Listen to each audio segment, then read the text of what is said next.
Hello, I'm Christina Herman. I would like to talk to you about time out. Practice I don't use, I don't like, and I would like to encourage you to don't use either because I think affect the children.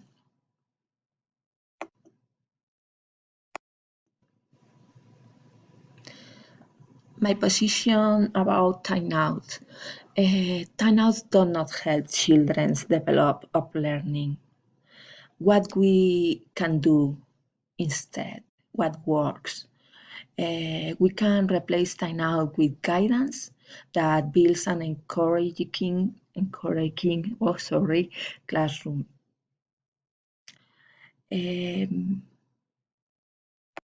I know the adult, when use timeout, intend to discipline rather than punish, but children tend to perceive these traditional discipline techniques as the infliction of pain and suffering, which is, in fact, a fairly standard definition of punishment.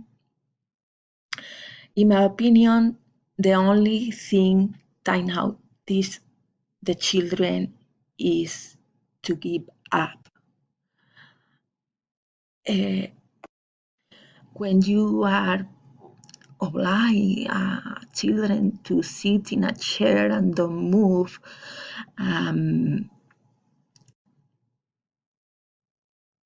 the first time the children they are gonna try to move and don't stay in the chair. When you oblige to him to stay sitting on the chair, finally he have to give up because he don't have another option.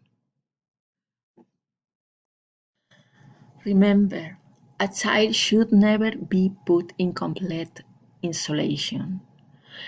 We need to change the rule that allow the use of timeout in licensed facilities in Colorado.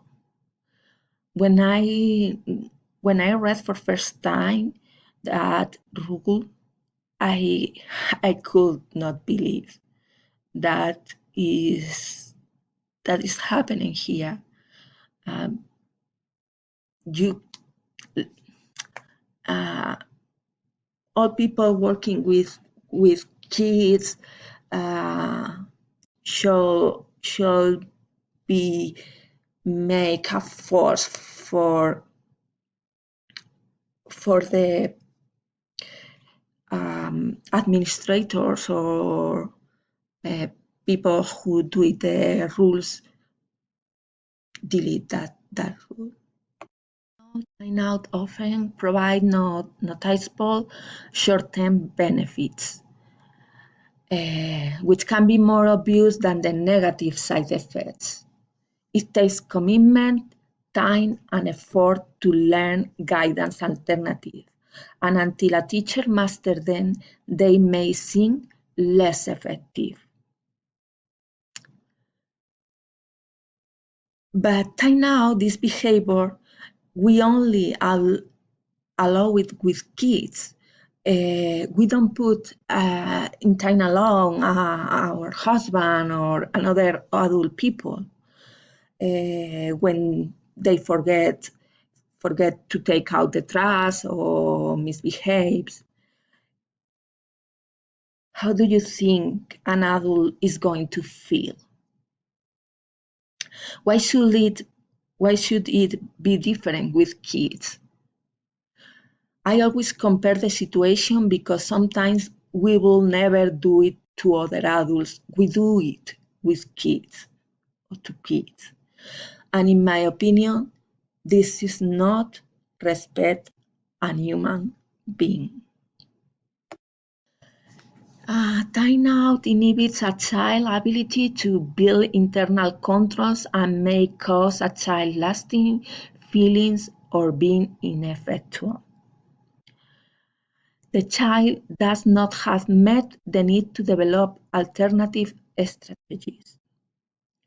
Timeout diminish the child's developing self-worth and self-confidence. It may cause others to view the child as a troublemaker. That is very important. Other opportunities for learning valuable lessons in social relation are lost when we use timeout. That is the reason timeout is undesirable practice. Has an emotional impact.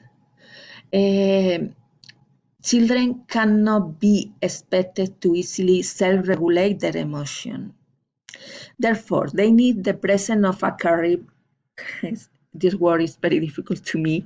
A caregiver to assist them with this process, rather than being separated from the caregiver.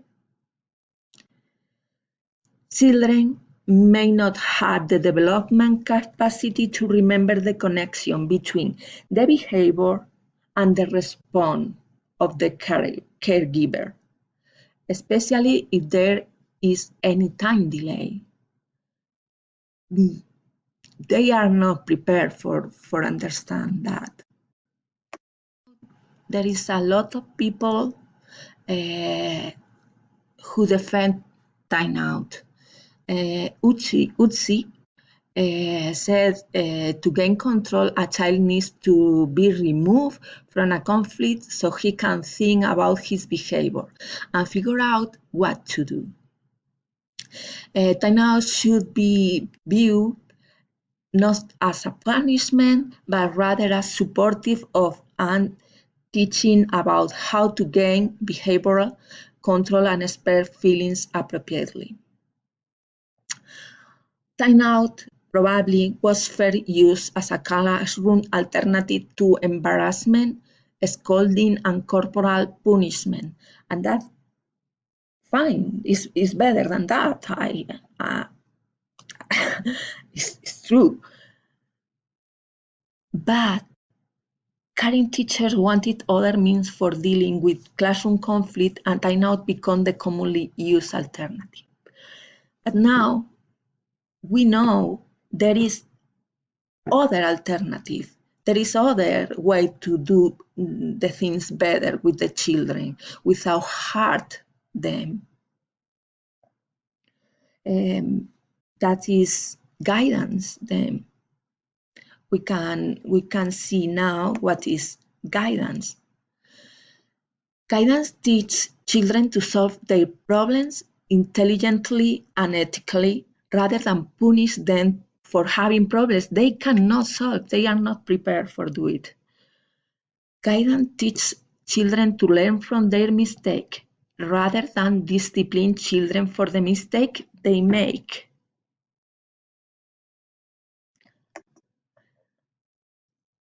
In conflict situations, the guidance professional acts as mediator, seeking to understand the situation and lead children toward peaceful resolution.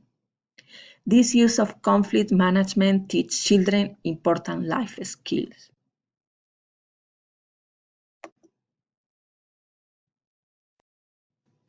If you remember, we watched a video in the 10.6 about problem solving. That video reflects 5-step problem solving. I remember perfectly. I think this tool helped us with all the behaviors, all the conflicts can happen in a class. First step is cool down. Teachers calm down all parties and set the stage for the mediation process. After identify the problem, the children, if they need teacher help, they can have it, put the problem into words and agree on what is this.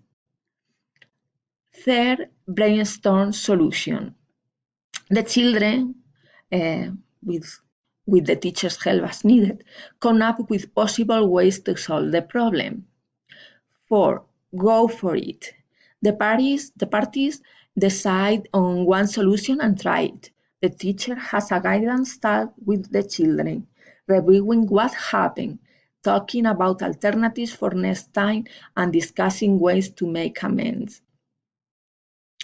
The last, follow-up. The teacher follow-up by encourage, monitoring, and if necessary, guiding the children as they try the solution.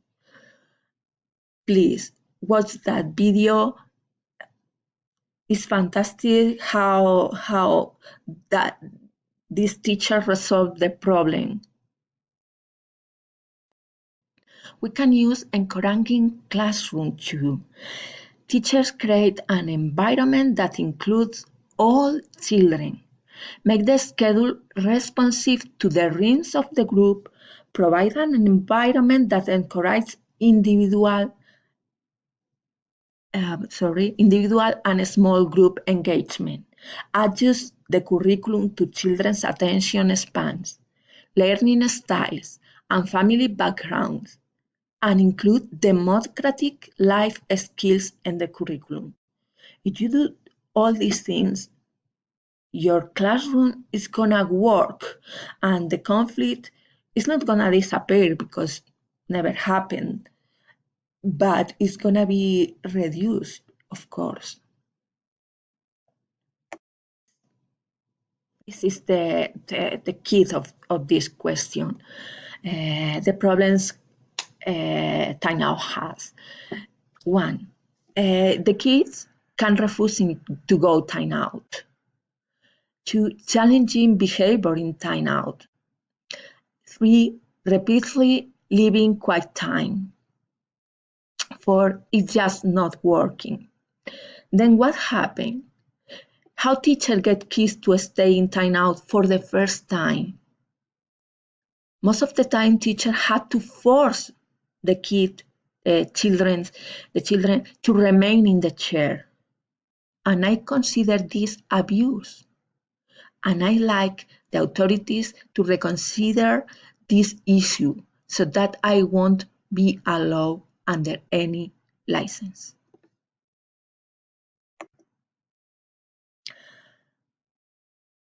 Again, another point very important. The minute rule is a GR guideline. It's supposed to be a maximum time, not a hard and fast rule. Too much teachers use timeout in this way, 1 minute for year. But no, I do not mean to give a child a break from a situation that has overwhelmed him into unacceptable behavior. The sooner the child can get back in charge of his emotion and join the rest of his family or other children, better. We can find children with challenging behavior where timeout is not gonna work, but guidance and encouraging classroom maybe either. Some children may not respond to the supportive guidance approach. Their challenging behavior may result from living with high level of stress, or they might have emotional or behavioral disabilities.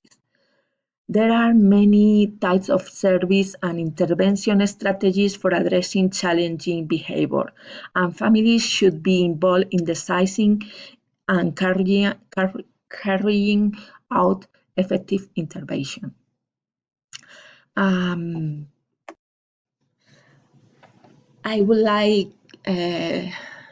you dialogue with me in the forum about timeout, because I want to learn why other teachers are doing, see if we can find a medium way to do the things. Sorry about my English. speaking English is very difficult for me.